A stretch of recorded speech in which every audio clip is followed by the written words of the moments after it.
They always told me Christmas was a time for miracles, for family, for warmth that settled deep into your bones, chased away the harsh winds outside, and made you feel like maybe, just maybe, this world could be something beautiful. But they never told me what to do when the people at your table made you feel like you didn't belong, or when a knock at the door changed everything you thought you knew about yourself. My name is Rowan Ashcroft. I never thought I'd see my name printed on any government file.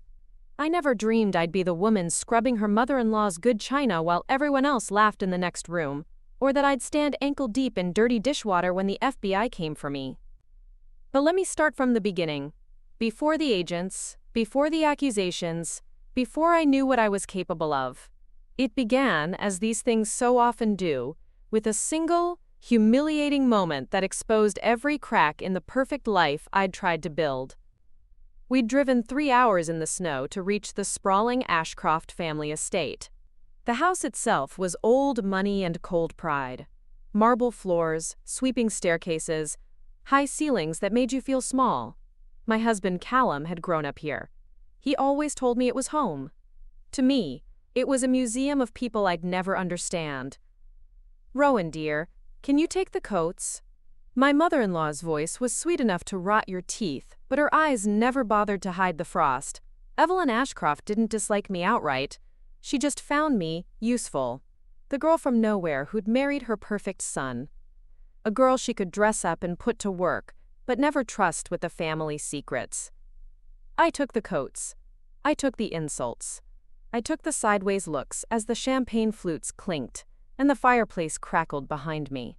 Callum stood beside his father, laughing, so perfectly at ease in a world I'd never claim. It should have bothered me more, but I'd grown numb. You learn, after enough years of polite cruelty, how to swallow your pride without choking on it. Dinner was a performance. The Ashcrofts liked their traditions: crystal glasses, silver serving spoons, heirloom recipes passed down by people whose portraits glared at you from gilded frames.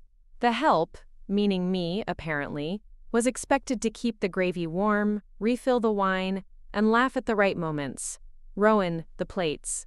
Evelyn didn't even look at me when she snapped her fingers. I rose from my seat. Callum avoided my eyes. I stacked plates like a waitress, forced a smile at the cousins who sneered behind napkins. The kitchen was just off the dining hall, close enough that I could hear the gossip as I scraped leftovers into the trash. "Did you hear?" one of them whispered. "She's not really one of us. Her mother was, what was it, a barmaid?" A barmaid. That old story again. My mother worked 2 jobs to keep us afloat, but you can't explain that to people born with trust funds and antique pearls. I bit my tongue until I tasted blood. When the plates were clean, I paused at the threshold of the dining room. The firelight painted everything gold. Laughter rose and fell. Callum was telling some story about our last vacation. He made it sound like a grand adventure, but he left out the parts where I slept alone while he drank with old college friends. I remember thinking how out of place I looked there, framed in that doorway. The outsider who married the golden boy. "Rowan, dear." Evelyn's voice cut through my thoughts. "Can you bring the dessert? And make sure the coffee is hot this time." I could have said no. I could have told her to get it herself. But I didn't. I slipped back into the kitchen, unwrapped the fruitcake I'd spent hours making, and arranged it on the Ashcroft family platter. My hands shook. I didn't know why, not then. Maybe I did know.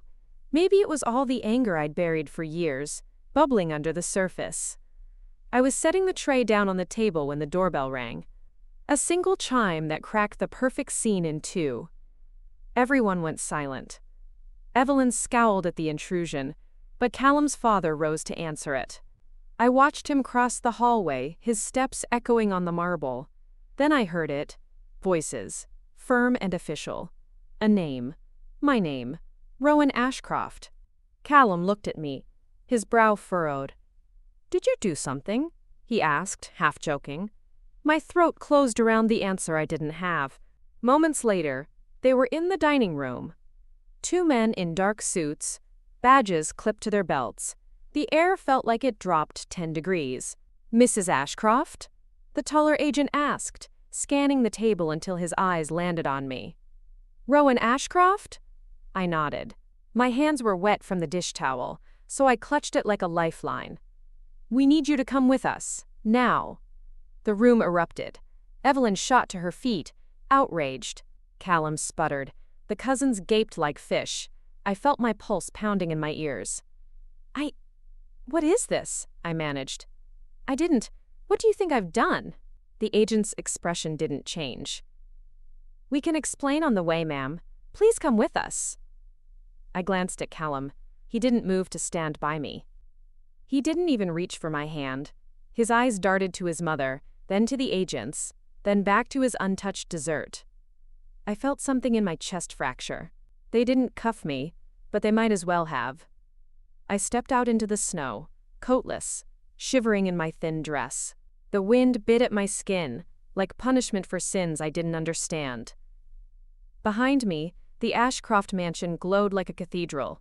I wondered if they'd clear my plate before they forgot about me entirely. The taller agent opened the car door. "You're not under arrest," he said quietly, "but we need to talk. Somewhere safe." Safe. I nearly laughed. Nothing felt safe anymore. I slid into the back seat, the leather freezing against my legs. The car pulled away from the estate, the house shrinking in the rearview mirror until it vanished into the falling snow. I didn't know then that this was the beginning. That my life was about to crack open in ways I'd never imagined. That the woman scrubbing dishes at Christmas dinner would become someone else entirely. Someone dangerous. Someone necessary. I watched the road ahead, the headlights slicing through the storm, and for the first time that night I felt something like hope. Before we jump back in, tell us where you're from. If this story moves you, please subscribe. Tomorrow I have a special story for you. The tires hissed against the wet road as the black SUV carried me away from the life I'd spent years stitching together with trembling hands. I sat in the back, my breath fogging the window, watching snowflakes dance like ghosts under the streetlights. The two agents sat up front, silhouettes framed by the cold glow of the dashboard. No one spoke for miles.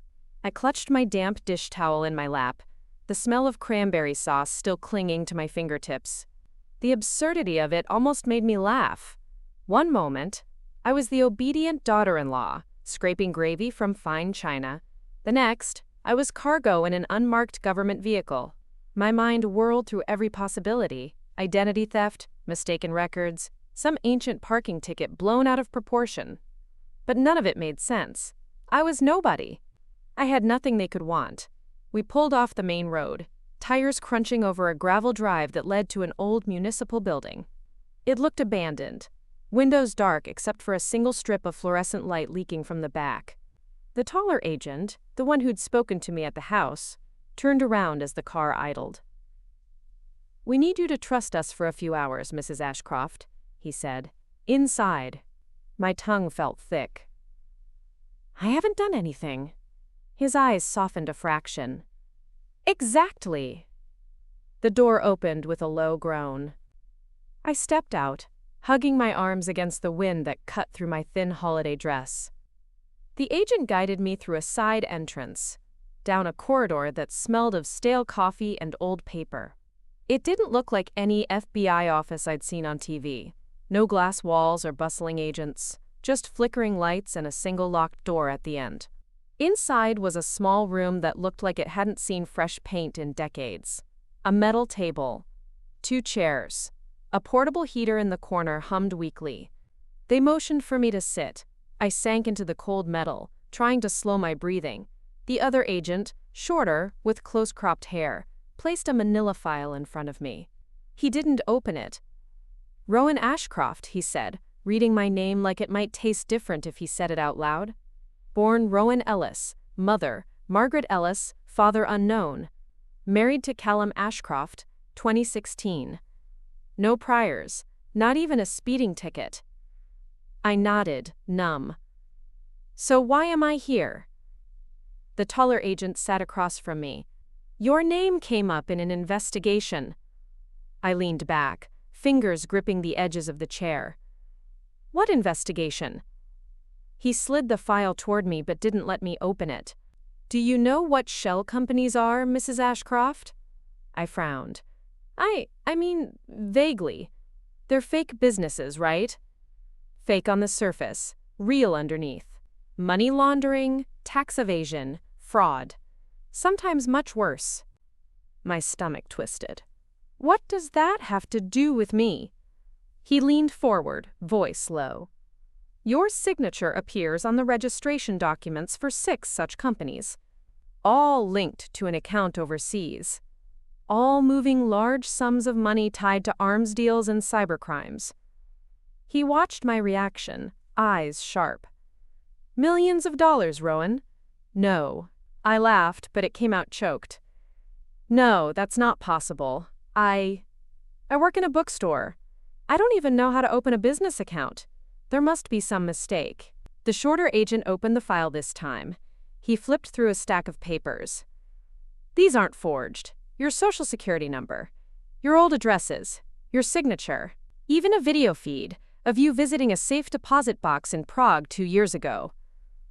My head spun. I've never been to Prague. I haven't even been outside the country since our honeymoon.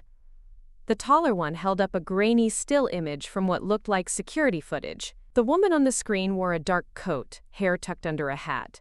She looked up just enough for the camera to catch her face. My face. But it wasn't me. Or was it? My mind screamed that it couldn't be real, but the resemblance was uncanny. Same jawline, same birthmark under the left eye. This is not me, I whispered. I swear to God. Neither agent said anything for a moment. Then the shorter one sighed. Sometimes innocent people get used, Rowan. Sometimes they're convenient ghosts for people who want to stay invisible.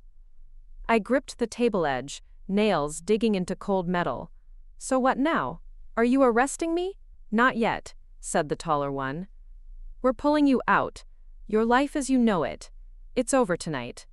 If you stay, you'll be blamed. You'll go down for things you didn't do. The people behind this are not going to let you stand in their way. I can't just disappear, I shot back. My husband, my job. He cut me off. Do you really think the Ashcrofts will stand by you when the news hits?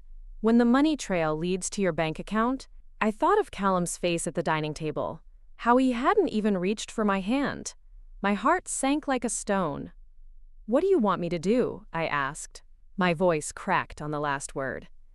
Help us catch them. Whoever used you, whoever built this network, they left breadcrumbs. You're our way in. He slid a prepaid phone across the table. We'll set you up somewhere safe tonight.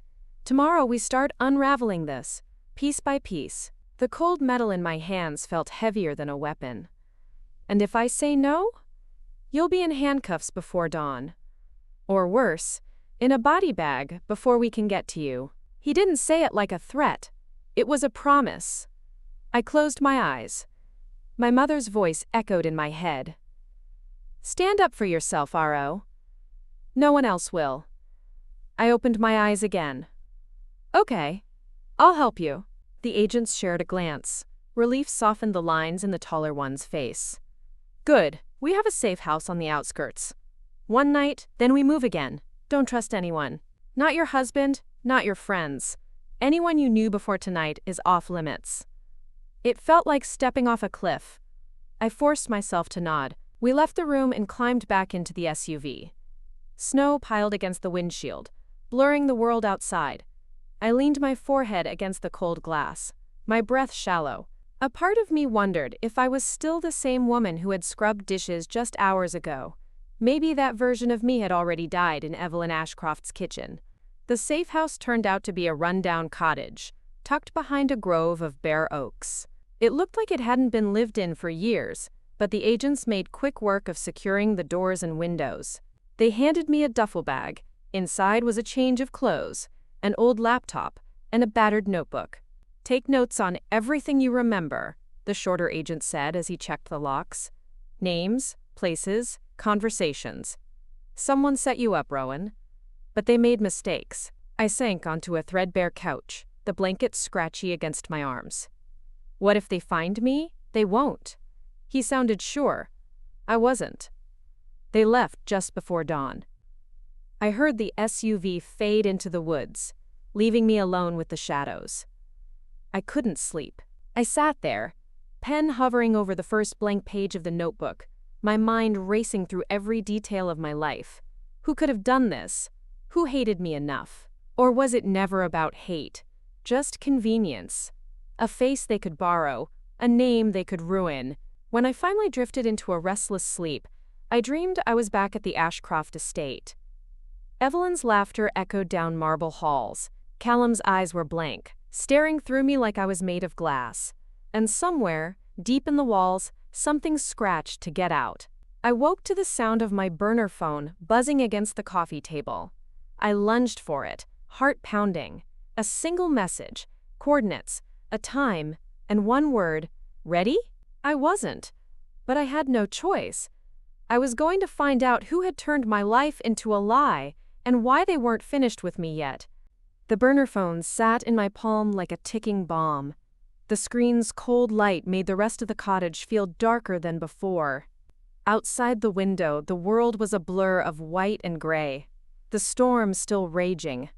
I pulled the blanket tighter around my shoulders, but it did nothing for the chill that settled deep in my bones. Ready?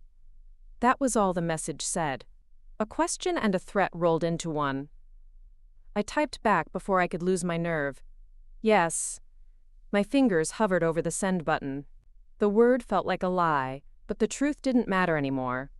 Ready or not, I had been claimed by something bigger than myself. I hit send and waited.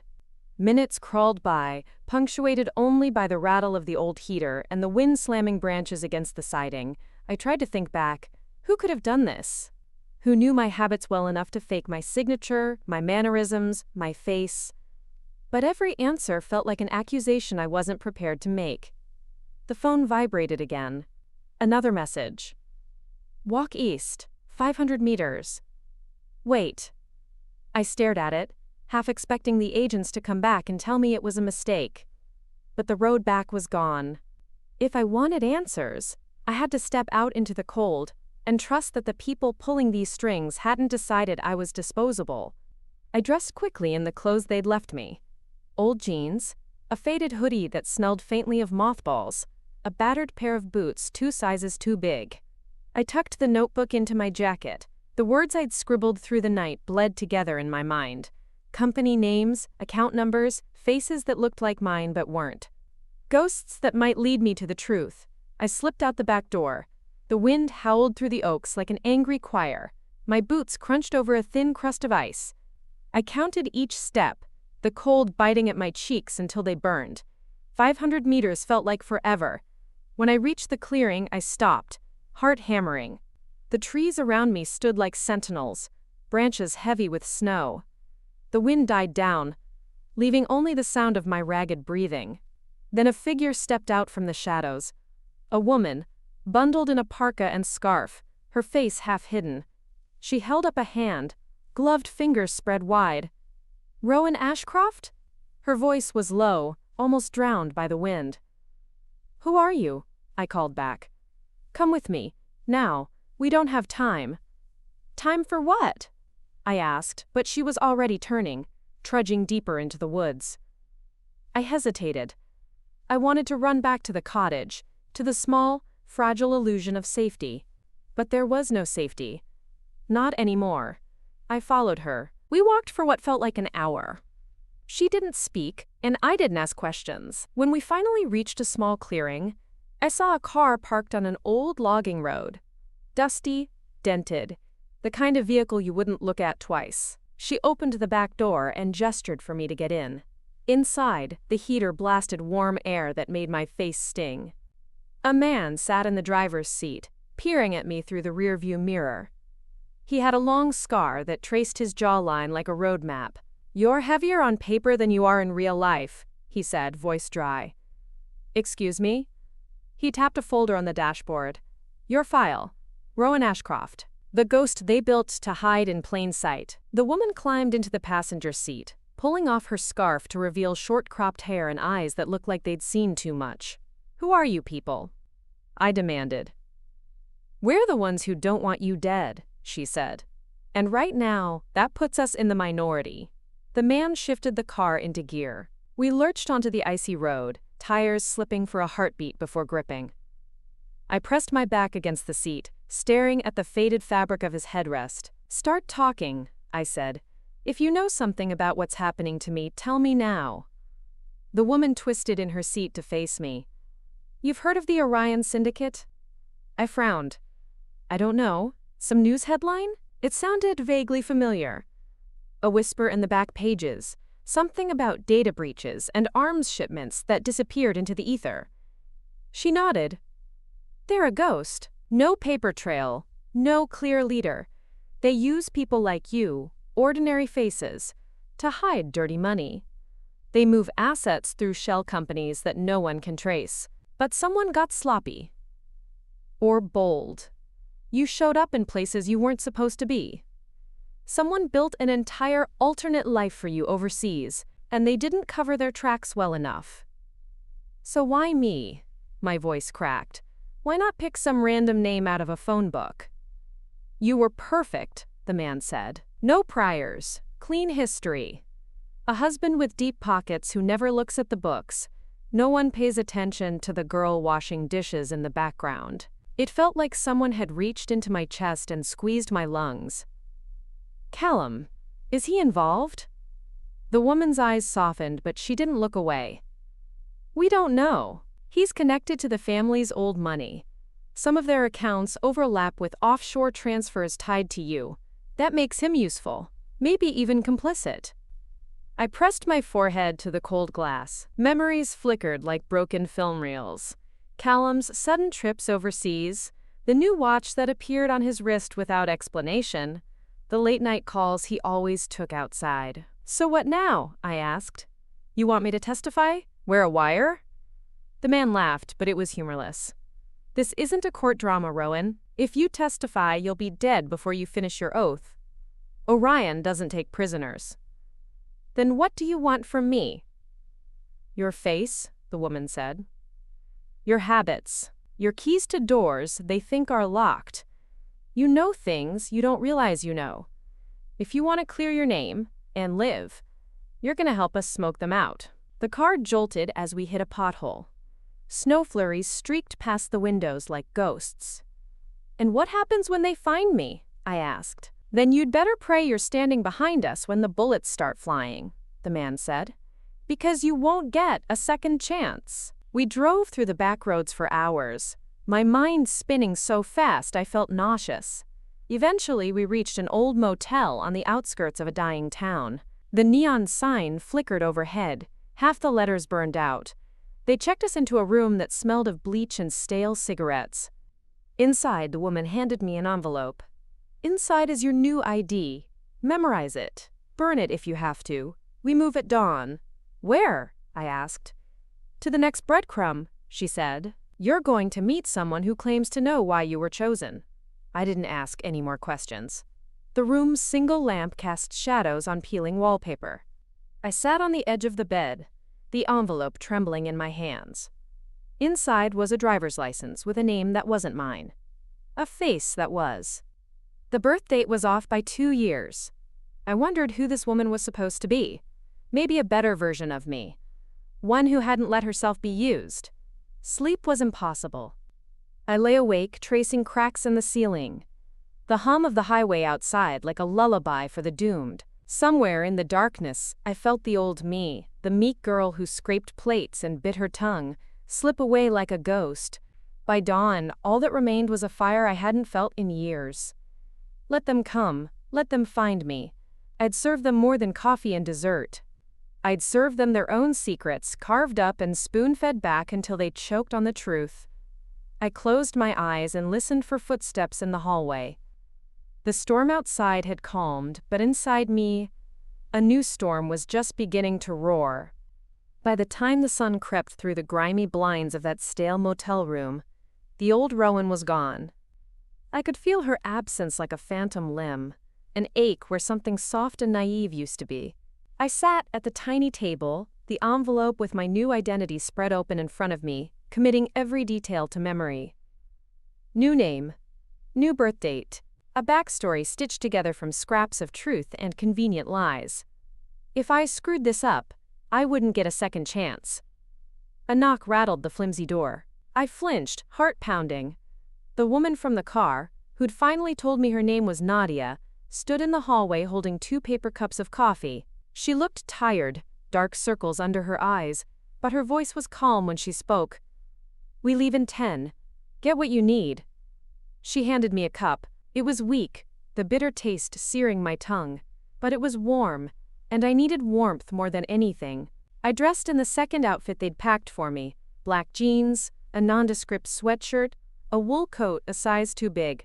We didn't talk as we loaded into the battered sedan again. The man with the scar, David, as he'd introduced himself while I'd drifted in and out of sleep, drove with one hand on the wheel, eyes flicking to the rearview mirror every few minutes. I watched the frost climb the edges of the glass, my breath leaving cloudy ghosts behind.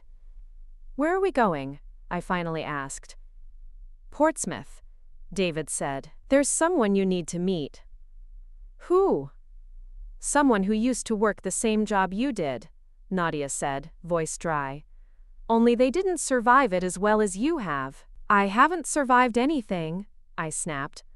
"Not yet." David chuckled, but there was no humor in it. "That's what I like about you, Rowan. No illusions left. Makes you dangerous." The roads were half buried under dirty slush, the sky a lid of bruised clouds. Every mile felt like a countdown. I found myself replaying the Christmas dinner over and over. Evelyn's icy smile, Callum's cowardly silence, the warm glow of that perfect dining room shattering as the FBI barged in. It felt like a lifetime ago, a fairy tale turned horror story in the blink of an eye. Portsmouth was gray and old, and smelled like the sea. David parked behind a warehouse that leaned against the docks like a drunk sailor. Nadia led me inside, past crates and coils of rope, to a narrow staircase that creaked with every step. We stopped at a steel door. She knocked twice, then once more, sharply. A voice on the other side mumbled something. The door cracked open. An older man peered out, his hair wild, eyes bloodshot behind thick glasses. He looked like someone's eccentric uncle, not the sort of person you'd expect to hold secrets worth killing for. "This is Rowan," Nadia said, pushing me forward. "She's ready." The man snorted. "No one's ever ready. Come in." Inside, the room was a cluttered maze. Yellowed maps pinned to walls, stacks of files teetering on every surface, strings of fairy lights blinking over a battered laptop. He motioned to a chair that looked like it might collapse under me. "Name's Victor," he said, dropping into his own seat with a groan. "You ever wonder why they picked you, Rowan? Why not the girl next door? Why not your mother?" "Every second of the last 2 days," I shot back. Victor grinned, a flash of sharp teeth. "Good. Keep wondering. Keeps you alive." He gestured at a corkboard, riddled with pins and notes, like a detective's fever dream. "See this? These are all the faces they've used. Dozens of ordinary people, some alive, some disappeared. Some didn't even know they were pawns, until the day they woke up, and their bank account said they'd moved $100 million to buy arms for warlords, in places we can't pronounce." He tapped a photo in the middle. It was blurry, a security cam still of a woman who looked eerily like me, standing at an ATM. "That's you. Well, not you, but the you they built. She's got your bone structure, your posture, your habits. Deepfake tech, old school impersonation. They layered it all." I shook my head. "Why? Why go to all this trouble for someone like me?" "Because you're the perfect ghost," Victor said. "No criminal history, a background no one bothers to verify, and just enough distance from real power that no one questions when the money moves through your name." Nadia leaned against the wall, arms crossed. "But you left footprints you didn't mean to, Rowan. You bought yourself time when you didn't even know it." Victor shuffled through a stack of files, pulling out a photo I hadn't seen before. Callum, my husband, standing in a marble hallway with a man in a sleek suit. The date on the photo made my stomach twist. It was taken while I thought he was visiting his mother in a hospital. "Who's that with him?" I asked, my voice barely a whisper. "Gerald Voss," Victor said. "One of Orion's middlemen. Real estate deals. Offshore accounts, bribes. He's a snake. I stared at the photo until my eyes burned. So Callum knew? Victor shrugged. Maybe, maybe not. But you can't afford to care right now. You care. You hesitate. You hesitate, you die. His words felt like a slap, but he wasn't wrong. He pushed another folder across the table. Your next step is here. It's ugly. It's going to make you question everything. But if you want to blow Orion open, you have to follow it. I opened the folder. Inside was a stack of documents. Bank statements, coded emails, photos of storage units, half-burned receipts. A single address was circled in red ink. What's there? I asked. A piece of the puzzle they forgot to shred, Victor said. A safe house where they funnel digital ghosts like you when they're done. Sometimes it's a cleanup job. Sometimes it's a waiting room for the next identity they'll hijack. I felt nausea crawl up my throat. So what happens if I go there? Victor's eyes glittered behind his glasses. Maybe you find proof. Maybe you find the next link. Or maybe you find out you're not the only Rowan Ashcroft walking around. The room seemed to tilt. I pressed a hand to the table to steady myself. When do we leave? Nadia stepped forward. Tonight. You'll go in alone. If they see us, they'll spook. You're going to play the ghost they made you. David, who'd been silent by the door, finally spoke up. When you walk in there, you're not the same woman who poured gravy at Christmas dinner. Understand? I nodded, though my stomach felt like a clenched fist. And what if they recognize me? Victor's grin was unsettling. Then improvise, love. You've already survived more than most. Hours blurred into each other as they drilled me. Codes, phrases, backup signals. Nadia taught me how to read a room with my eyes while my mouth said something else. David tested me on my new identity until I snapped at him. But he only smiled, that scar twitching, like he was glad to see the fight in me. When night fell, we piled back into the car. The streets of Portsmouth were slick with freezing rain. I stared out the window at families heading home, faces washed in warm lamplight. None of them knew how easily they could be turned into shadows, used and discarded. We parked a block from the address. Nadia handed me an earpiece so tiny I could barely feel it. David pressed a phone into my hand. One word, Crow, and we're coming in hot. Otherwise, you're on your own. Crow, I repeated.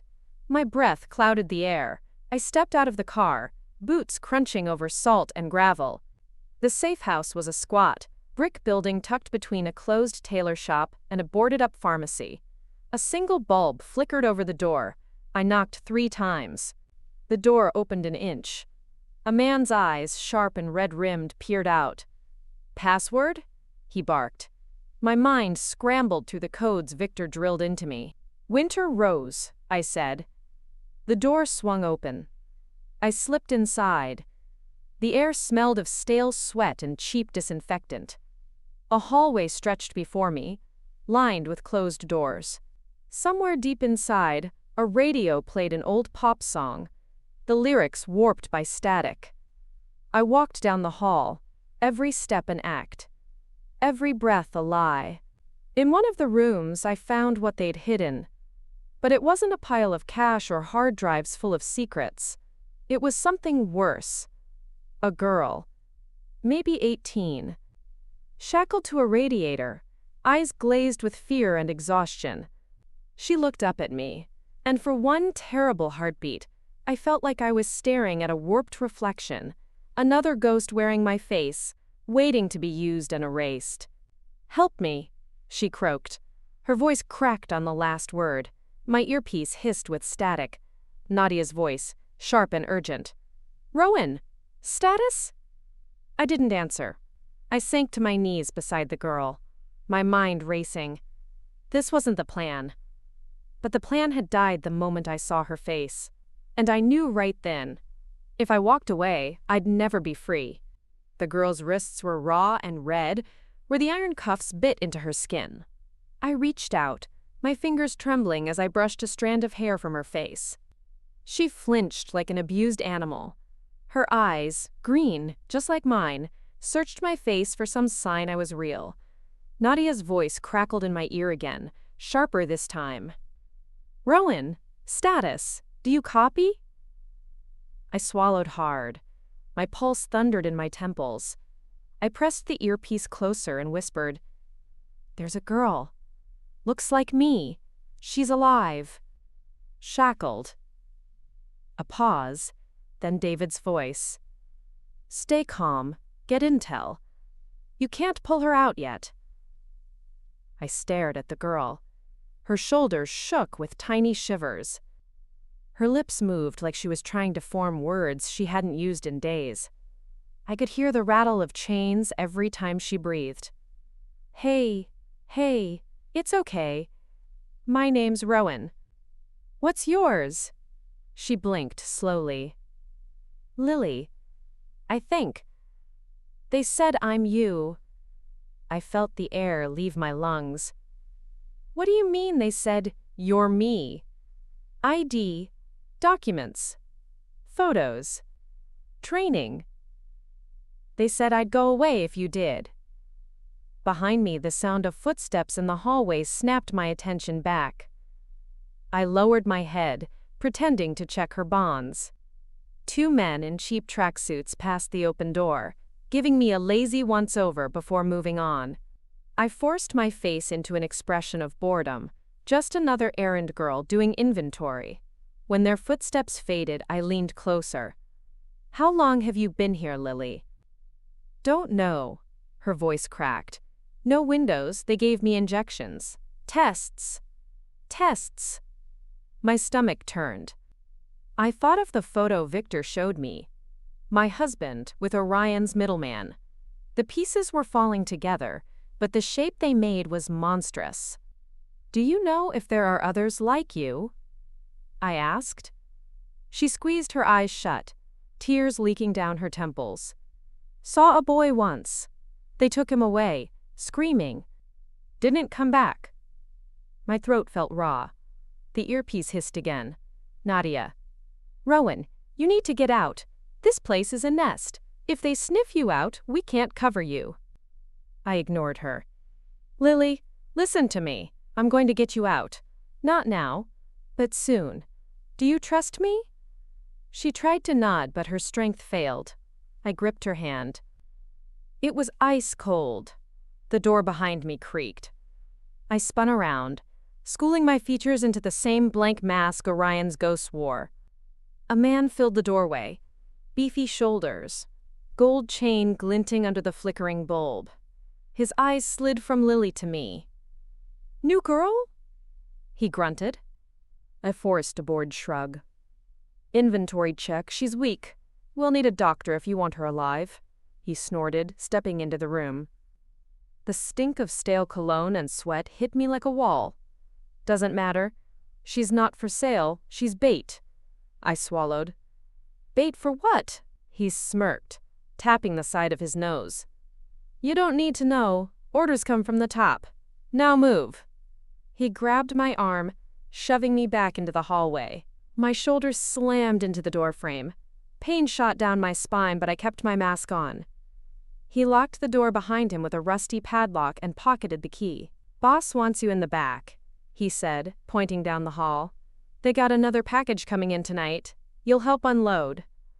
I nodded and shuffled away, my mind reeling. Another package, another ghost, another life on a chain. My earpiece buzzed again. David's voice. Rowan. Abort, now. But I couldn't. Not yet. I needed that key. I followed the thug through a maze of corridors until we reached a rear loading dock. A battered van sat with its doors open, the smell of exhaust thick in the air. 2 men hauled out crates stamped with fake shipping labels. I pretended to help, my eyes darting to the thug's pocket every chance I got. When he bent over to adjust a crate, I moved. My hand slipped into his coat. The key was cold, jagged against my fingers. He straightened up, and I spun away, slipping the key into my boot. Hours passed in a haze of forced labor and whispered threats. They watched me, but not too closely. Ghosts were replaceable. When the last crate was stacked, the boss barked an order. You. Sweep the hall. Make sure the bait's still breathing. My heart hammered. I grabbed a broom and made my way back to Lily's cell. The hallway was empty. I slid the key from my boot and popped the padlock. The door swung open. Lily lay exactly as I'd left her, eyes closed, breathing shallow. Lily? Lily, wake up! We're leaving. She flinched, but her eyes fluttered open. I worked at the cuffs with shaking hands, the metal scraping my knuckles raw. The last shackle fell away. Lily tried to stand but collapsed against me. Stay with me, come on. I half carried her down the hall, my mind screaming through every possible escape route. I could hear my heartbeat in my earpiece. Nadia. Rowan, what the hell are you doing? I whispered. I'm not leaving her, David snarled back. They'll be on you in minutes. We don't have extraction yet. Too late. A shout from behind, boots pounding the corridor. I dragged Lily toward the emergency exit at the end of the hall. The crash bar slammed open under my shoulder, the cold night swallowing us whole. Floodlights snapped on. Men poured out of side doors, guns drawn. I ducked behind a dumpster, pressing Lily's trembling body to the frozen concrete. My breath tore at my lungs. The earpiece buzzed, David barking orders, tires screeching. Somewhere in the distance a car engine roared. A spotlight swept past. I counted the seconds between the sweeps, every beat a chance at survival. Lily's whisper ghosted against my ear. Why help me? I swallowed the answer. Because you're me. Because if they erase you, they erase what little humanity I have left. The screech of tires. The battered sedan shot around the corner, skidding to a halt. Nadia leaned out, gun in hand, eyes wild. Move! I grabbed Lily, dragging her across the snow-slick lot. Bullets cracked against the dumpster, sparks flashing. I shoved Lily into the back seat, diving in after her. David slammed the gas, and the car fishtailed into the street. Gunfire faded behind us, but the ringing in my ears didn't. I cradled Lily's head in my lap, my fingers sticky with her blood from a graze across her temple. Nadia twisted in the passenger seat, fury and relief battling on her face. What the hell were you thinking? I glared at her. If we're ghosts, then who's going to remember her if we don't? David barked out a laugh, reckless and raw. You're a damn problem, Rowan. A beautiful, stubborn problem. The car roared down the highway, lights blurring into a smear of neon and snow. Lily's breathing steadied. I held her tight. I'd cracked their armor tonight, taken back one piece of myself they thought they owned. But I knew this was just the beginning. Orion would come for us. They'd send more ghosts, more bait, more bullets. Good. Let them come. This time I'd be ready. This story took us a long time. If you like it, subscribe. Now, back to the story. The girl's wrists were raw and red where the iron cuffs bit into her skin. I reached out, my fingers trembling as I brushed a strand of hair from her face. She flinched like an abused animal. Her eyes, green, just like mine, searched my face for some sign I was real. Nadia's voice crackled in my ear again, sharper this time. Rowan, status. Do you copy? I swallowed hard. My pulse thundered in my temples. I pressed the earpiece closer and whispered, There's a girl. Looks like me. She's alive. Shackled. A pause, then David's voice. Stay calm. Get intel. You can't pull her out yet. I stared at the girl. Her shoulders shook with tiny shivers. Her lips moved like she was trying to form words she hadn't used in days. I could hear the rattle of chains every time she breathed. Hey, it's okay. My name's Rowan. What's yours? She blinked slowly. Lily. I think. They said, I'm you. I felt the air leave my lungs. What do you mean they said you're me? ID, documents, photos, training. They said I'd go away if you did. Behind me, the sound of footsteps in the hallway snapped my attention back. I lowered my head, pretending to check her bonds. 2 men in cheap tracksuits passed the open door. giving me a lazy once-over before moving on. I forced my face into an expression of boredom. Just another errand girl doing inventory. When their footsteps faded, I leaned closer. "How long have you been here, Lily?" "Don't know." Her voice cracked. "No windows. They gave me injections. Tests. Tests." My stomach turned. I thought of the photo Victor showed me. My husband with Orion's middleman. The pieces were falling together, but the shape they made was monstrous. "Do you know if there are others like you?" I asked. She squeezed her eyes shut, tears leaking down her temples. "Saw a boy once. They took him away. Screaming. Didn't come back."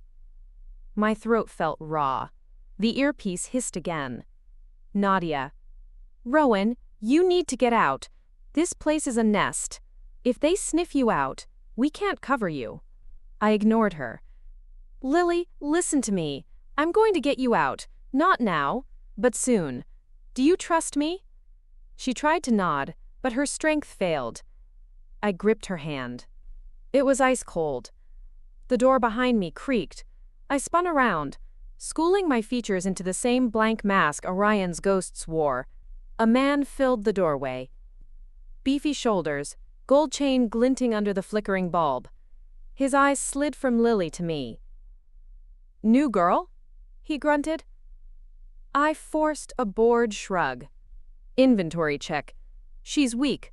We'll need a doctor if you want her alive." He snorted, stepping into the room. The stink of stale cologne and sweat hit me like a wall. "Doesn't matter. She's not for sale. She's bait." I swallowed. "Bait for what?" He smirked, tapping the side of his nose. "You don't need to know. Orders come from the top. Now move." He grabbed my arm, shoving me back into the hallway. My shoulders slammed into the doorframe. Pain shot down my spine, but I kept my mask on. He locked the door behind him with a rusty padlock and pocketed the key. "Boss wants you in the back," he said, pointing down the hall. "They got another package coming in tonight. You'll help unload." I nodded and shuffled away, my mind reeling. Another package. Another ghost. Another life on a chain. My earpiece buzzed again. David's voice. "Rowan, abort, now." But I couldn't. Not yet. I needed that key. I followed the thug through a maze of corridors until we reached a rear-loading dock. A battered van sat with its doors open, the smell of exhaust thick in the air. Two men hauled out crates stamped with fake shipping labels. I pretended to help, my eyes darting to the thug's pocket every chance I got. When he bent over to adjust a crate, I moved. My hand slipped into his coat. The key was cold, jagged against my fingers. He straightened up, and I spun away, slipping the key into my boot. Hours passed in a haze of forced labor and whispered threats. They watched me, but not too closely. Ghosts were replaceable. When the last crate was stacked, the boss barked an order. "You, sweep the hall. Make sure the bait's still breathing." My heart hammered. I grabbed a broom and made my way back to Lily's cell. The hallway was empty. I slid the key from my boot and popped the padlock. The door swung open. Lily lay exactly as I'd left her, eyes closed, breathing shallow. Lily, wake up. We're leaving." She flinched, but her eyes fluttered open. I worked at the cuffs with shaking hands, the metal scraping my knuckles raw. The last shackle fell away. Lily tried to stand but collapsed against me. "Stay with me. Come on." I half carried her down the hall, my mind screaming through every possible escape route. I could hear my heartbeat in my earpiece. "Nadia." "Rowan, what the hell are you doing?" I whispered. "I'm not leaving her," David snarled back. "They'll be on you in minutes. We don't have extraction yet." Too late. A shout from behind. Boots pounding the corridor. I dragged Lily toward the emergency exit at the end of the hall. The crash bar slammed open under my shoulder, the cold night swallowing us whole. Floodlights snapped on. Men poured out of side doors, guns drawn. I ducked behind a dumpster, pressing Lily's trembling body to the frozen concrete. My breath tore at my lungs. The earpiece buzzed. David barking orders. Tires screeching. Somewhere in the distance, a car engine roared. A spotlight swept past. I counted the seconds between the sweeps. Every beat a chance at survival. Lily's whisper ghosted against my ear. Why help me? I swallowed the answer. Because you're me. Because if they erase you, they erase what little humanity I have left. The screech of tires. The battered sedan shot around the corner, skidding to a halt. Nadia leaned out, gun in hand, eyes wild. Move! I grabbed Lily, dragging her across the snow-slick lot. Bullets cracked against the dumpster, sparks flashing. I shoved Lily into the back seat, diving in after her. David slammed the gas, and the car fishtailed into the street. Gunfire faded behind us, but the ringing in my ears didn't. I cradled Lily's head in my lap, my fingers sticky with her blood from a graze across her temple. Nadia twisted in the passenger seat, fury and relief battling on her face. What the hell were you thinking? I glared at her. If we're ghosts, then who's going to remember her if we don't? David barked out a laugh, reckless and raw. You're a damn problem, Rowan. A beautiful, stubborn problem. The car roared down the highway, lights blurring into a smear of neon and snow. Lily's breathing steadied. I held her tight. I'd cracked their armor tonight, taken back one piece of myself they thought they owned. But I knew this was just the beginning. Orion would come for us. They'd send more ghosts, more bait, more bullets. Good. Let them come. This time I'd be ready. Voss's pulse throbbed against the cold barrel of my pistol. For a moment we were both statues in the stale air of that shipping container. David's grip on the back of Voss's collar tightened, the hard click of Nadia's safety being switched on echoing off the corrugated steel walls. The predator had become prey, and I was the one holding the trigger. Rowan, David murmured, his tone steady but edged with urgency. Get him talking. We don't have long before his shadows come sniffing around. Voss's eyes darted to me, then to Nadia's weapon, then back again. He tried for a smirk, but it crumbled under the weight of fear. You think you're clever. You're not the first ghost to find a backbone. None of them live long. I pressed the barrel harder into his chest, my hands steady despite the tremor in my spine. Start with Callum. How deep was he in? Voss let out a humorless laugh. Your husband's a spoiled child. He signed the papers they told him to sign. He likes expensive watches, first-class flights, a mistress in every time zone. But brains? No. He's just a puppet, like you were. The words burned like acid in my chest. So who's the puppeteer? He flinched as David yanked his head back by the hair. Rowan asked you a question, Gerald. Voss's voice dropped to a conspiratorial whisper. You don't want to know. You dig too deep. You'll find out you've been dining with wolves since you were born. I leaned in, close enough to smell the stale cologne and cold sweat rolling off him. I'd rather dine with wolves than be their meal. Nadia's eyes flicked to me, then to the rusted door. Rowan, we've got maybe 3 minutes before the trackers hit this location. Get something we can run with. Who built the ghost trail? I demanded. How many like Lily? Like me? Voss shuddered at the name. Lily's a loose end. They keep us stable. Kids off the grid, foster ghosts, people who won't be missed.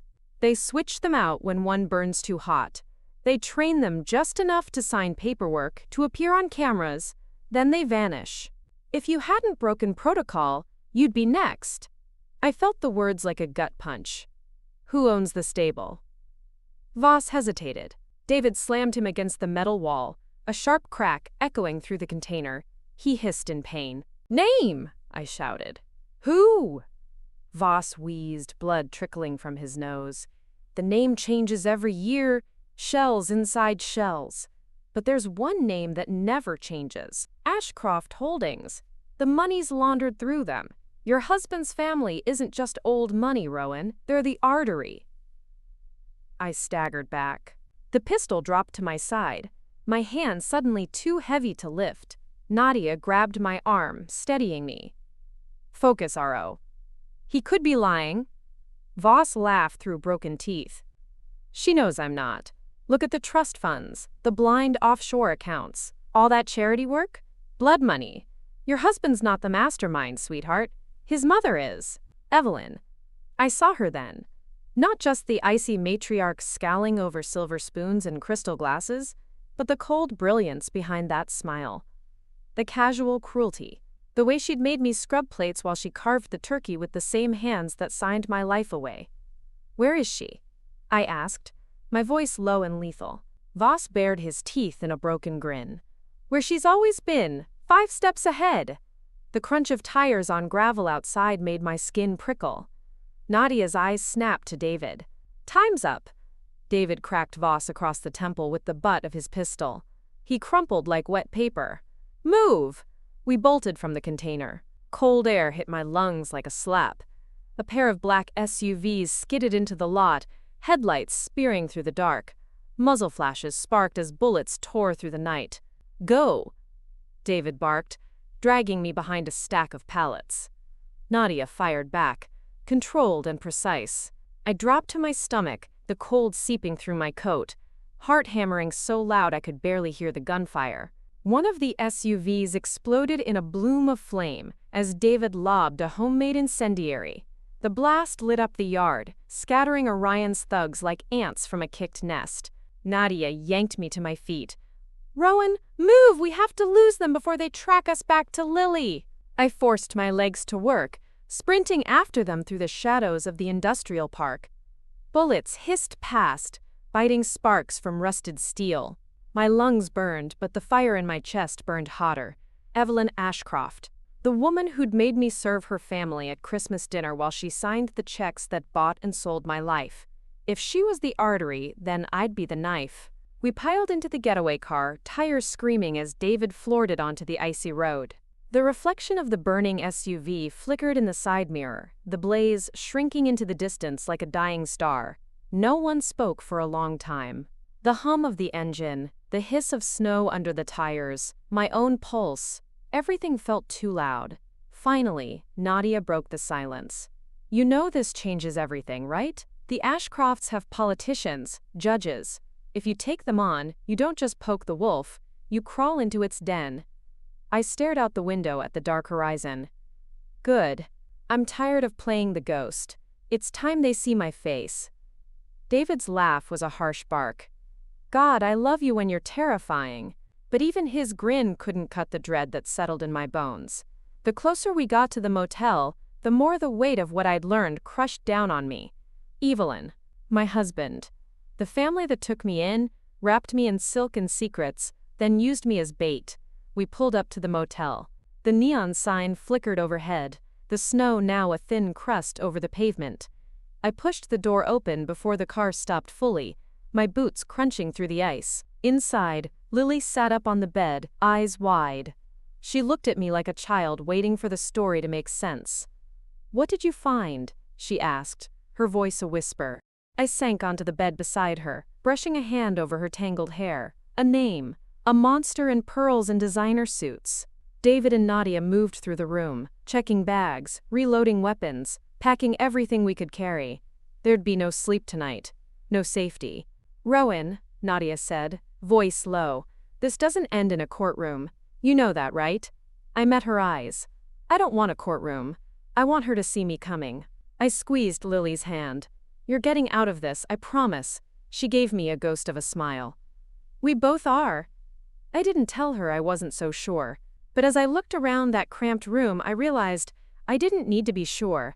I just needed to keep moving, keep fighting, keep breaking their mirrors until they had nowhere left to hide.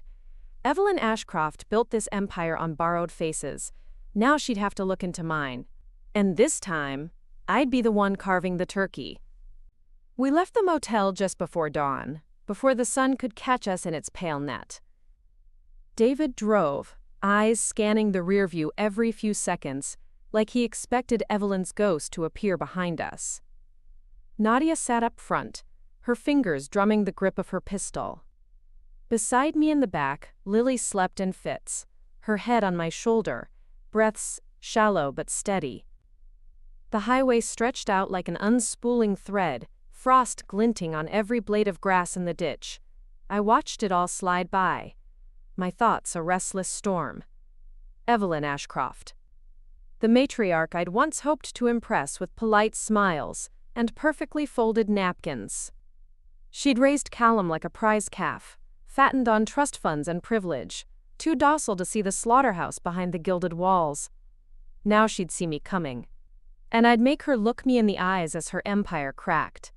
David's voice cut through my reverie. We've got one chance to rattle her. Once she knows you're alive, she'll lock it all down. Money, assets, every ghost trail. We have to get ahead of her, Nadia said. She won't run, not yet. Not until she's burned every scrap of evidence that ties her to Orion. I pulled the battered laptop onto my knees, the screen flickering under my fingers. Then we take away her fire, ... Victor was waiting for us in a gas station parking lot, hunched against the wind in a threadbare coat. He looked even more ragged than before, eyes bloodshot from too many nights spent swimming in Orion's dirty accounts. When he saw Lily, a ghost of sympathy crossed his face. Poor kid, he murmured. How many more like her, you think? Too many, I said. Which is why we're going to tear this out by the root. We crowded into the tiny diner attached to the gas station. Vinyl booths. Greasy hash browns. Coffee that tasted like burnt hope. Victor spread the Ashcroft Holdings web across the cracked Formica table. Maps, bank statements, records that dripped blood money onto clean white paper. You see this? He said, tapping a sheet with a trembling finger. Every charity gala, every scholarship fund, it's a front. She launders the money through trusts that look untouchable. But they're not. How do we get inside? I asked. Victor gave me a half-mad grin. We don't. You do. Nadia shot him a glare. No way. She shows her face there. She's dead before she hits the lobby. That's the point, Victor said. You think Evelyn will run if Rowan's a ghost whispering in her ear? No. She'll only come out if she thinks she can kill you herself. I sipped the bitter coffee, the burn steadying my thoughts. Where is she now? Victor flipped through a folder. Her annual Christmas fundraiser. Happens tomorrow night. She's already flown in the donors. The politicians. The entire old money circus. Security up to the rafters. But they won't expect you to walk in the front door. I thought of the estate. The chandeliers and marble halls, the smell of pine and cinnamon that did nothing to mask the rot beneath the surface. She'll be untouchable, I said. Unless we give her a reason to touch me first. David leaned in, eyes glittering. You want to bait the wolf? How? I opened the laptop again, calling up the files we'd stolen from Voss. She thinks her secrets are locked away, but we leak just enough to make her think her web is unraveling. She'll come after me to stop it. Victor raised an eyebrow. And you think you can survive her? I won't be alone, I said. Not this time. ... We drove for hours, hopping from one safe house to another. Lily slept most of the way, her body fragile but her spirit steady whenever she woke. Each time she opened her eyes, she looked at me like I was the last thing standing between her and oblivion. We reached a farmhouse outside Bristol just as dusk fell. It smelled of dust and old hay, but the walls were thick and the cellar door locked from the inside. We settled Lily in a spare room, wrapped in blankets so big they swallowed her whole. David brought in crates of burner phones, weapons, a patchwork of stolen IDs. Nadia laid out our plan on the splintered dining table. Lines drawn in marker, photos taped down like a war map. Rowan, once you're inside, you stay visible. She needs to see you bleed just enough to feel safe. When she moves to finish you, that's when we pull her out. And if she doesn't come close? I asked. David loaded a clip into his gun. Then we make her come close. The farmhouse creaked around us, the wind howling like an old ghost. I sat alone in the kitchen after they went to check the perimeter, the bitter taste of Victor's coffee still on my tongue. I pulled out my notebook, flipping through the pages covered in frantic scrawl. Names, dates, lies I'd lived with so long they'd become part of my bones. When I heard Lily's soft footsteps behind me, I didn't turn. She sat beside me, legs tucked under the blanket draped around her shoulders. "You're going to her, aren't you?" she asked. I looked at her, this flickering candle of a girl who'd been built to replace me. "I have to," she frowned, a wrinkle forming between her brows. "What if she wins?" I reached out, taking her cold hands in mine. "Then you run, and you keep running until there's nowhere left for her to hide." Her eyes searched mine for something I wasn't sure I had left to give. Promise? Promise. We sat there until the wind died down and the house settled into uneasy silence. The next night came like a blade. We dressed in shadows, black clothes, hidden plates of Kevlar under borrowed jackets. David and Nadia drove with grim determination, their weapons tucked under the seats. Victor stayed behind with Lily, guarding her like a rabid dog with a single purpose: keep the ghost alive. The Ashcroft estate was a cathedral of sin wrapped in Christmas lights. Luxury cars lined the driveway. Music drifted through the open doors, strings and piano, the same gentle notes that once lulled me into believing I belonged. I walked up the steps alone. My boots crunched over the frost-kissed marble. At the door, a guard glanced at my ID, one of Victor's masterpieces, and waved me in without a second look.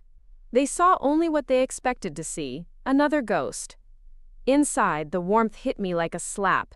Fireplaces roared in every corner. The air smelled of roast duck and expensive wine.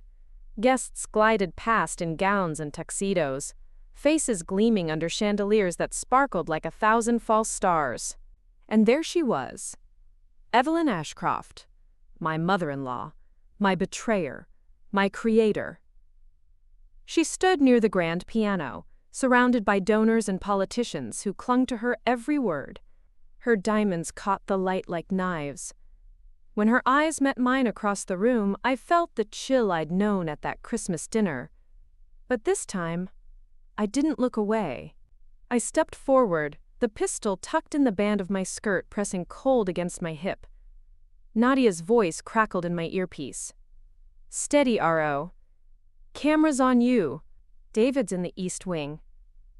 Evelyn's lips curled into that perfect, vicious smile. She excused herself from the circle of sycophants and drifted toward me, her heels clicking on the marble floor. "Rowan," she purred, her voice as smooth as the silk scarf around her neck. "Darling, you've caused quite a mess."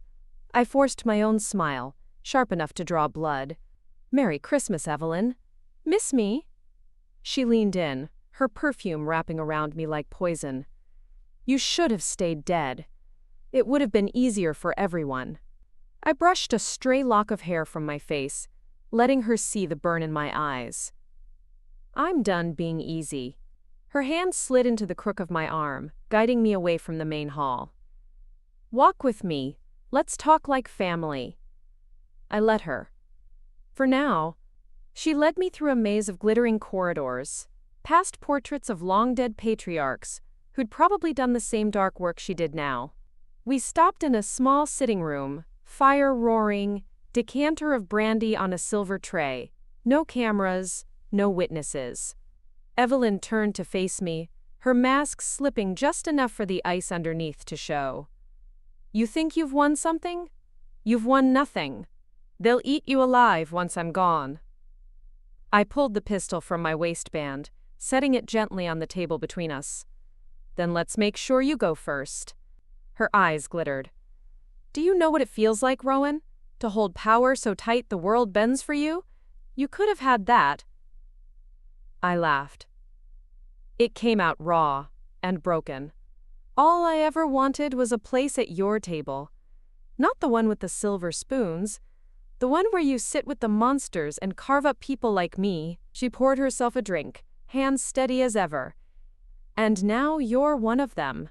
I leaned in, my breath fogging the glass between us. "No, I'm the reckoning." Her smile cracked at the edges, but only for a heartbeat.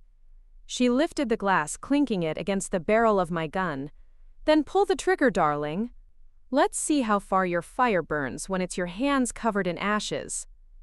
And as I stared into her predator's eyes, I knew the storm I'd unleashed was about to break. The fire crackled behind Evelyn like some ancient pyre, shadows flickering across her diamond-hard eyes. My pistol sat between us on the polished mahogany table, its cold barrel reflecting the glow. For a heartbeat, I could almost see my own reflection in the gunmetal. My old self, the meek daughter-in-law who smiled at insults and scraped plates while they feasted. That Rowan was gone. Evelyn sipped her brandy, watching me like a cat watching a mouse too stupid to run. "You know," she said, her voice velvet over razor blades, "I almost pitied you once. You were so eager to belong, so desperate for scraps. I thought, why not? Why not let you into our family?" "You didn't let me in," I shot back, my voice low, tight. "You bought me, like you buy everything else." Her lips twitched in a ghost of a smile. "I gave you, Callum, a comfortable life. You should have stayed where you were, you'd have been taken care of." "You mean used up and discarded?" My hands curled into fists. "Like Lily. Like all the others." Evelyn's eyebrow arched, the only crack in her mask. "Lily. So that's what this is about? Some sad little orphan you dragged from the gutter? Do you think you're a savior now?" "I think I'm the fire you can't smother," I said. "You taught me well, Evelyn. I watched you cut people up with words sharper than any knife. But you should have taught me how to stop wanting revenge." Her laugh was so soft I almost didn't hear it. "Oh, darling, revenge isn't power. Revenge is a leash. The moment you let it guide you, you lose." "Maybe," I said, "but sometimes a leash can strangle the master too." She set her glass down, leaned back in her chair. "What now, Rowan? You pull that trigger? My lawyers bury you before my body goes cold. You think the politicians out there drinking my wine care about you? They'll spin you into another ghost. Another unstable woman who lost her mind." I reached for the pistol. My fingertips brushed the cold metal. Nadia's voice hissed in my ear, barely a whisper under my hair. "Rowan, eyes up. David's got the east wing locked down. You're clear." Evelyn's eyes darted to my ear, catching the subtle shift. "Ah, so you brought friends. How quaint." "They're not my friends," I said. "They're the wolves you always warned me about." Her eyes glittered with something like pride. Or maybe it was the last shred of her mask cracking. "Then you'll die with them." The sound was subtle, just a click. But I knew it before I turned. A guard behind me, his breath hot on my neck. The barrel of his silenced pistol pressed into my back. "Drop it," he growled. I froze. Nadia's voice snapped. "David, back room. Now!"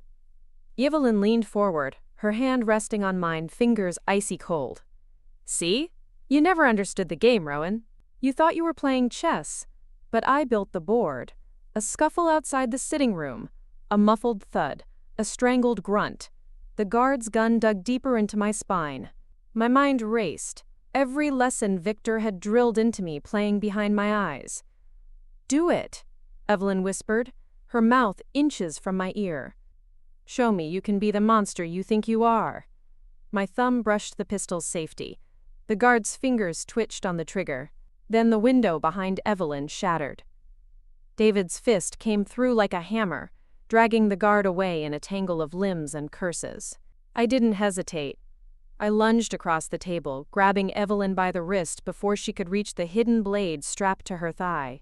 She snarled, twisting, stronger than I expected. "You think you can kill me? You are me!" "No," I gasped, my knee driving into her ribs. "I'm what comes after you." We tumbled to the floor, the fire throwing sparks as the poker clattered from the hearth. Evelyn clawed at my face, her diamonds cutting tiny lines across my cheekbone. I grabbed the poker, slamming it into her shoulder. She shrieked. A raw, inhuman sound. Her other hand fumbled for the blade again. David crashed through the broken window, gun raised. "Rowan!" "No!" I shouted. "She's mine!" Evelyn bucked, rolling me beneath her. Her breath was hot with brandy and venom. "You think this ends with me? Orion is a hydra, you stupid girl. Cut off my head and 10 more will rise." Then I'll burn the whole nest, I spat. Her blade caught the side of my arm. A hot line of fire. I howled, my vision blurring. My hand found the pistol on the rug beside us. I pressed it against her ribs. Evelyn's eyes widened, just for a second. "Merry Christmas," I said. The shot was muffled against her expensive silk blouse. Her body went slack, slumping across me. I pushed her off, gasping, staring at the blood blooming across her perfect pearls. David grabbed my shoulders, dragging me to my feet. "We have to move. The whole estate's going up." "Lily," I choked. "Victor's with her. Get them out." "Nadia's got them. We're clear." Alarms wailed through the mansion. Doors slamming. Guards shouting. David hauled me through the broken window, my boots crunching over frosted glass. The garden outside was ablaze. Victor's handiwork. A distraction to cover our exit. Nadia met us at the tree line, breathless, Lily clinging to her side. The girl's eyes went to the blood on my hands, my torn sleeve, the smoke curling behind me. "Is she gone?" Lily asked. I looked back at the house, the estate where I'd been a ghost in my own life. Flames licked the roofline, sparks drifting into the winter sky like the souls of all the ghosts Evelyn had made. "She's gone," I said. "But we're not done." Nadia touched my cheek, her fingers gentle on the cuts Evelyn's rings had left. "What now?" I squeezed Lily's hand, her tiny fingers cold but solid. "Now we finish it. We gut every shell company, every offshore account. We find every orphan they made into a ghost and we bring them home." David's laugh was ragged. "You're a damn hurricane, Ashcroft." I shook my head. "Not anymore. Rowan Ellis. That's my name. And they're going to remember it." The estate burned behind us as we vanished into the forest. No longer ghosts, but shadows becoming something more. Something real. And somewhere in the darkness I heard Evelyn's last words echo in my mind. "Revenge is a leash." Maybe, but for the first time in my life, I was the one holding it. The forest swallowed us whole, the burning Ashcroft estate, a distant inferno lighting the sky like a false dawn. Frost-crusted branches scraped at our coats as we stumbled deeper into the trees. Lily clung to my side, her breath ragged, her wide eyes locked on the flickering glow we were leaving behind. David guided us down an old hunting trail, his footsteps quiet despite the crunch of frozen leaves. Nadia trailed behind, her pistol still drawn, every shadow a threat she couldn't ignore. No one spoke. Not until the fire was nothing but an ember on the horizon. Victor waited at the extraction point, hunched behind the wheel of an ancient cargo van that smelled like stale coffee and engine oil. He looked at me, my bloodied sleeve, the soot streaked across my cheek, and gave a small grim nod. "It's done?" I climbed in beside Lily, pulling her close. One head down. A nest left to smoke out. Nadia slid into the front seat. "We move now. Once they know Evelyn's dead, Orion's middlemen will panic. They'll start covering their tracks." Victor's laugh was a rasp. "Good. Panicked men make mistakes, and mistakes leave trails." David slammed the back door shut and thumped the side twice. The van rumbled to life, gears grinding as we bounced back onto the road. The forest slipped away behind us, taking the last splinters of my old life with it. Lily rested her head on my shoulder. Her whisper was so faint I almost missed it. "Are we safe now?" I tightened my arm around her. "Safe? No. But we're free. And that's better. ... We holed up in an abandoned railway station 2 towns over. The walls were lined with old timetables and rusted lockers.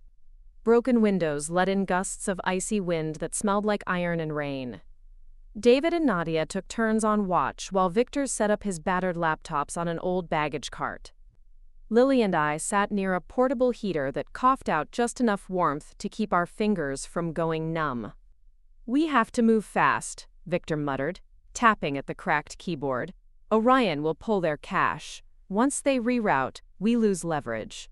I watched strings of code flicker across his screen, each line a lifeline to a secret they'd buried under mountains of shell corporations and ghost accounts. "How many more kids like Lily?" I asked. Victor shrugged, his eyes hollow. Could be dozens, could be hundreds. Depends how long they've been building the stable. Lily looked up at me, her eyes reflecting the blinking cursor. They're still trapped. Not for long, I promised. We'll drag them into the light, one by one. The first name popped up at dawn. A slush fund hidden under a children's charity based in Belgium. Victor found the record of a girl who'd been moved through 3 countries before her trail vanished 2 years ago. Nadia and David called in old debts, leaning on contacts who still owed them favors from darker days. Within hours, we had an address. An abandoned factory on the outskirts of Ghent. We didn't sleep, didn't eat, just drove through the storm, the van rattling over potholes and frost-slick roads. Lily curled on the bench seat, her small frame bundled in blankets, her breath leaving ghostly marks on the glass. You don't have to come, I told her when we stopped for fuel. You can stay with Victor, she shook her head. I want to see them free, like me. Her words lodged deep in my chest. Stronger than she should be, this girl they tried to erase. A mirror of my worst nightmares, and my fiercest hope. The factory loomed like a corpse on the edge of the river. David and Nadia moved in first, silent shadows with pistols drawn. I waited by the side door, my heartbeat a drum in my ears. Lily squeezed my hand, her eyes fierce. A muffled shout, a single shot, then silence. David emerged, a thin figure draped across his shoulder. A boy, barely 12, filthy and half-conscious. Behind him, Nadia guided out another child, a girl with hollow eyes who flinched from every touch. They looked at Lily like she was an angel. She wrapped her arms around them, whispering promises I'd once wished someone would make to me. Victor met us at the van, tears in his bloodshot eyes. We have to keep moving, he said. They'll come, they always come. Let them, I whispered, let them come. ... Days bled together. Each stop another ghost plucked from the shadows. Each rescue another thread pulled from Orion's web. We built a map on the railway station wall, pins and strings connecting safe houses, bank accounts, names I'd once served drinks to in glittering parlors. Evelyn's old friends.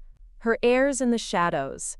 At night, when the kids slept huddled in borrowed blankets, I sat with Victor, reading the old ledgers he'd stolen from Evelyn's files. Each page was another confession. Money moved through churches, schools, charities, all of it dripping with innocent blood. Nadia stood watch by the door, her breath fogging the broken glass. David never slept for more than an hour at a time. Lily curled up by my side every night, her small hand wrapped in mine like an anchor. And every night I dreamed of the estate burning, Evelyn's last words licking at my mind like flame. You are me. No, I would never be her. But I would be the ending she never saw coming. ... When they finally found us, it wasn't the army of men I expected. Just one. A messenger in an expensive coat, his hair slicked back, his eyes dull with the resignation of a man forced to deliver bad news. He walked up the steps of the station at dawn, hands raised. Nadia's gun was on him before he opened his mouth. A deal, he croaked. They want a deal. I stepped forward, Lily pressed against my side. There's no deal. His eyes flicked to the map behind me, the strings crisscrossing the world. They know what you're doing. They'll kill the rest if you keep this up. And if I stop? I asked. He swallowed, his Adam's apple bobbing. They'll let you live. You and your orphans. They'll bury the rest, clean up the stable, start over. I laughed. It came out raw, like tearing cloth. Start over? You don't understand. I'm not asking. I'm ending you. Victor stepped up beside me, brandishing a battered flash drive. We have it all. Names, dates, transactions. We dump this. Your bosses burn. The messenger's eyes filled with dread. They'll find you. Let them, Nadia snarled, her pistol steady. One by one, the man turned to leave, but I grabbed his coat sleeve. Tell them Rowan Ellis says hello. And tell them this is my table now. He fled down the steps, his footsteps swallowed by the hush of fresh snow. ... We moved that night. Each orphan we rescued found a new name, A new passport. A new chance. Victor's network of old allies spread them like seeds in the wind, untraceable, unreachable. And me? I stayed behind. I owed these ghosts a story with an ending. David and Nadia didn't argue. They stayed too, silent shadows at my side. Lily kissed my cheek the morning she left, her breath warm against my ear. "We're free because of you." "No," I whispered back. "You're free because you survived. Never forget that."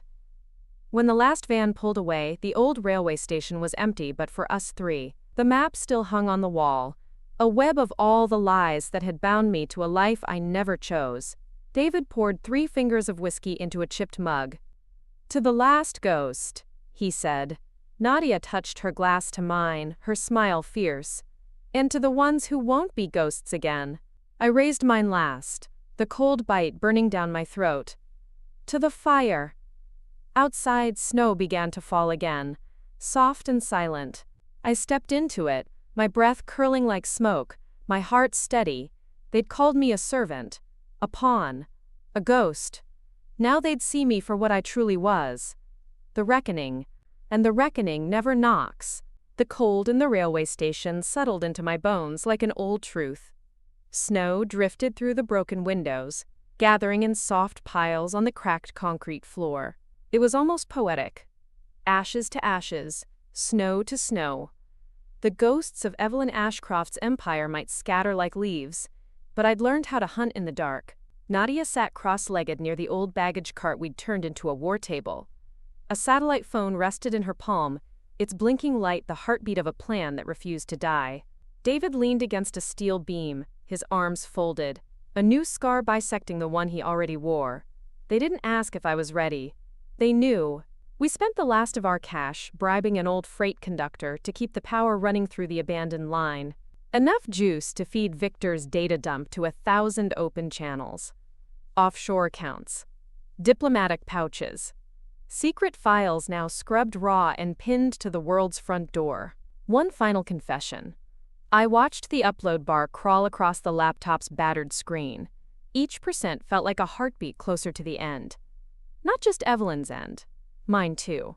The last ties that bound my name to her marble halls, her fine china, her cruelty and pearls. "Rowan," David murmured. He jerked his chin toward the far end of the station, where an old window rattled under the weight of a frozen gust. "Car pulling up." I didn't flinch. I'd known they'd come. Orion's wolves were hungry. They needed to bury me to keep their stable from falling apart. I reached into my coat pocket and traced the edge of the pistol hidden there, my hand steady now, where once it would have trembled. Nadia stood, slipping the phone into her waistband. She brushed a lock of hair behind her ear. "We finish this. For the kids. For Lily," I nodded. "For all the ghosts." The front doors creaked open, hinges shrieking a warning we didn't need. 3 men stepped inside. Clean suits, black gloves. I recognized one by the jagged scar under his eye, a souvenir from one of David's old jobs gone sideways. His smile was thin as paper. "Mrs. Ashcroft," he said. "A mock beau. Or should I say Rowan Ellis? Quite the mess you've made."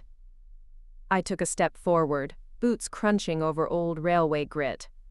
"I'm not yours anymore." The man's eyes flicked to the laptop humming behind me. "You think the world cares about your files? Money buys silence. Always has." David barked a dry laugh.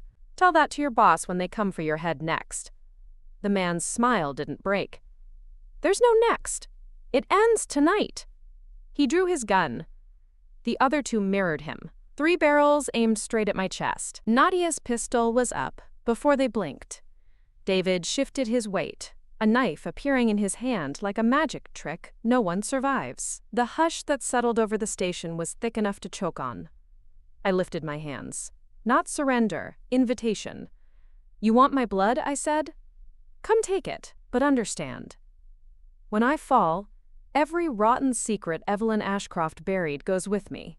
Your accounts, your shell companies, your pretty real estate empire in Monaco. It all burns." The scarred man's lip curled. "You're bluffing." I let out a small bitter laugh. "Check your phone." One of the suits shifted, pulling out his phone. The glow of the screen washed his face ghost pale. Boss, it's true. It's all over the feeds. International banking records, hostile takeovers, kid trafficking. News outlets are eating it up. I saw it then. The crack in the wolf's teeth. A flicker of fear. Not for me, never for me. But for themselves. You can kill me, I said, stepping closer, so close I saw my reflection in the black eye of his gun barrel. But I'm not your problem anymore. The world is. David moved first, a flicker, a blur. His knife caught one man under the chin, a wet sound that made the other two flinch. Nadia's shot cracked the air, echoing off steel and stone. The scarred man's arm jerked back, a blossom of blood blooming across his sleeve. I didn't reach for my gun. I didn't need to. I stood my ground, watching the last of Orion's wolves fall apart in front of me, not because of bullets, but because the truth was always the deadlier weapon. When it was over, the station was silent again. The last gun clattered to the floor. Nadia nudged the bodies with her boot, her eyes sharp but tired. More will come. They'll always come. David wiped his blade on a torn jacket. And we'll always be here. I looked at the laptop. The upload bar was gone. In its place, a single line blinked at me. Complete.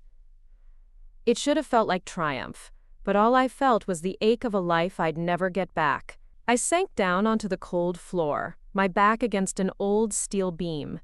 Snow drifted in through the broken window, dusting the wreckage like sugar on a ruined cake. David knelt beside me, pressing a battered flask into my hands. For the ghosts? He asked. I unscrewed the cap, took a long pull, the liquor burning its way down. For the ghosts, I whispered. Nadia sat on my other side, her shoulder warm against mine. What now? I looked at them. My accidental family, forged in gunfire and broken promises. Now we rebuild. One name at a time. One face at a time. We find every orphan, every pawn they ever made. And we give them back their lives. David tilted his head. And you? I let my eyes drift shut, the snow melting on my lashes. I'm no one's ghost anymore. The train tracks beyond the station stretched out into the darkness. Rusted steel, ice glittering like tiny stars. Somewhere out there, Lily and the others were starting new stories. Maybe they'd never know all the pieces I broke to make that happen. Maybe that was better. Above me, the wind howled through the broken rafters, singing a lullaby for all the ghosts we'd set free. I let myself lean back into the cold, my heartbeat echoing in the emptiness. Free. Finally free. 2 more great stories are next. Don't miss them. Subscribe and turn on notifications.